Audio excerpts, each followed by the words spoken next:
Man, Twitter is a great place for interaction and self-expression, but also there's just some really trash people who think that they know how to use GIFs and think that they know how to be funny, but are not. That's just a quick aside that I had. I'd like to offer just a quick caveat to this. Like, there's no wild sexual thing that happens like some of the other Grindr videos that I've made. So I met this dude on Grindr a month ago. I tapped him and then he immediately responded back and he was really interested in me.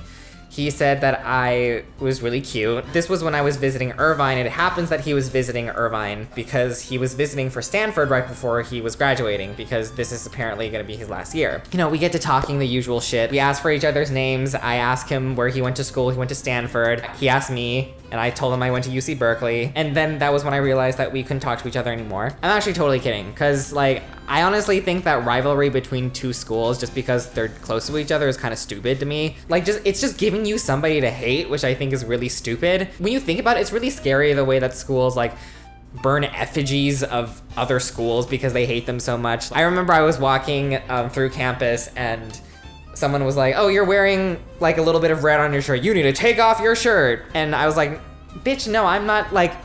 I'm not doing that. Like, it's cold today. It's winter. University rivalries really don't do anything besides like, you know, people who take it too far and like actually vandalize or destroy like another school's property, which I think is so fucked up. We trade pictures. He's honestly like the type of person that I always go after, but I know probably wouldn't like me back because they probably have better options, or someone who's hotter than me, who's within their options. The hot nerdy type, I guess, but he doesn't have glasses, but like he has like a very genuine sweet smile. He also was asking me like, oh, you know, like, do you support our district representative Mimi Walters? And I was like, no, the fuck I do not. And he was like, oh, that's so great. Like, I don't like her either. I think she needs to be out immediately. Okay, like this is even hotter. Like the fact that like you're cute, and also the fact that you are at least locally involved with politics and that you understand the basics of what it means to be represented, and that you can recognize when people are not actually doing their fucking job. Yeah, so like having a dude who's funny, who's woke, and also cute, checked everything off. Also, like, one more aside, I do also want to say that when you talk to gay people nowadays, it's not necessarily a given that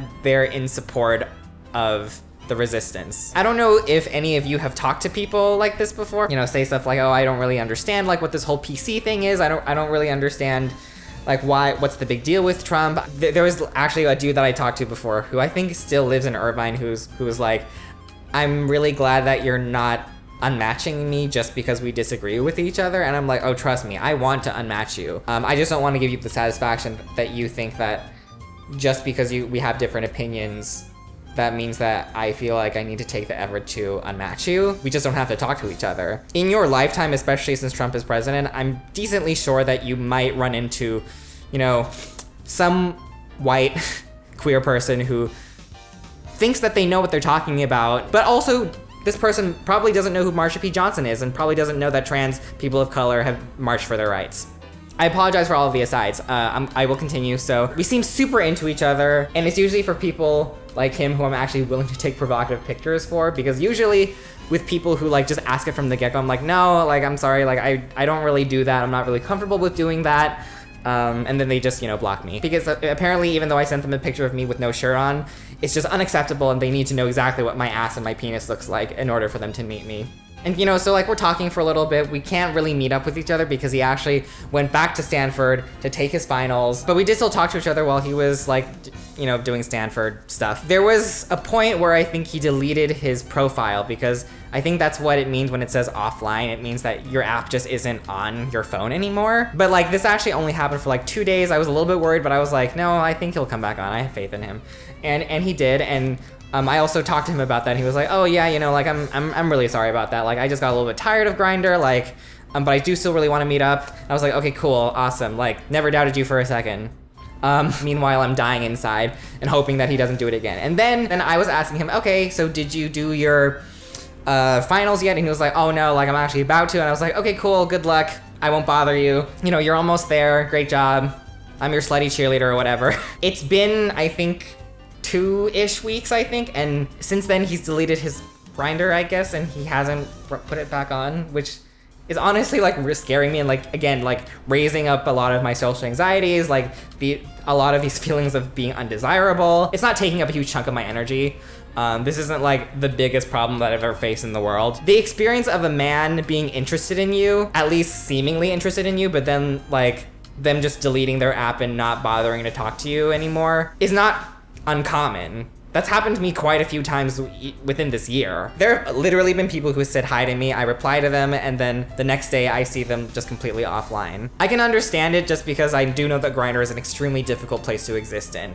It's the worst. I would delete it right now if I could, but it is one of the better places that I can use to actually like talk to people and find potential people to get with. I've made this point multiple times. It just makes you feel like disposable. I'm really hoping on talking to my therapist more about my dating life, and I think just a lot of reservations that I have with talking with men, and also just how I actually have no idea how I'm going to be able to get into a relationship. Not that I'm like super desperate for one, but I'm framing it in my head in a way where like I feel like I deserve one. At least a friends with benefits. If anything happens and if this person actually ends up coming back on Grindr and we end up meeting up with each other, I'll mention it somewhere. I don't think there's gonna be like a story though, really, because like it's gonna be great, I'm sure, if it actually happens. Because I do genuinely believe that this person was not trying to lead me on necessarily. It's just that, I don't know, maybe he just forgot about me, or maybe he's in the process of moving back to Irvine. I have no idea. Let's all commiserate, because that's what the internet is for, is it not? You know, don't trust hot people.